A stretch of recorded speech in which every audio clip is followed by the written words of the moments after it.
Hello guys, welcome to my channel Guntur అమ్మాయి daily vlogs. ఏంటి ఈ విధంగా కూరగాయలు చేస్తుంది అనుకుంటున్నారా? ఏం లేదండి, మంచూరియా ప్రిపరేషన్. కాలేజ్ నుంచి రాగానే బాగా ఆకలిస్తుంటే మా అమ్మని అమ్మ ఆకలిస్తుంది అని అడిగా. మా అమ్మ ఏమో మంచూరియా తయారు చేస్తా ఉంది. మంచూరియా నా చాలా టైం పడుతుందిలే అమ్మ, వద్దులే ఏమైనా ఉంటే పెట్టన్నా. కాదు, హాఫ్ అన్ అవర్లో మంచూరియా తయారైద్ది అని అంది. ఎలా చేస్తావా అమ్మ అని చూస్తే ఈ విధంగా ట్రై చేసింది. స్ట్రీట్ స్టైల్లోనే ఉంటుంది, కానీ స్ట్రీట్లో అలా ఉండదు. ఎందుకంటే అక్కడ వెనిగర్, సాస్ అన్నీ వేసి తయారు చేస్తారు కదా. అదే ఇంట్లో అనుకో, మనకి నచ్చినవి వేసి హెల్తీగా తయారు చేసుకోవచ్చు.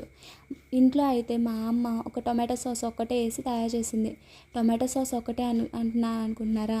వెనిగరు అలాంటివి ఏమి లేకుండా ఒక్క టొమాటో సాస్ వేసి తయారు చేసింది. నాకైతే బాగా నచ్చిందండి. మీరు కూడా ట్రై చేయాలి అనుకుంటున్నారా? అయితే ఫుల్ లింక్ నెక్స్ట్ పార్ట్లో పెడతాను. Please like, share and subscribe to my channel.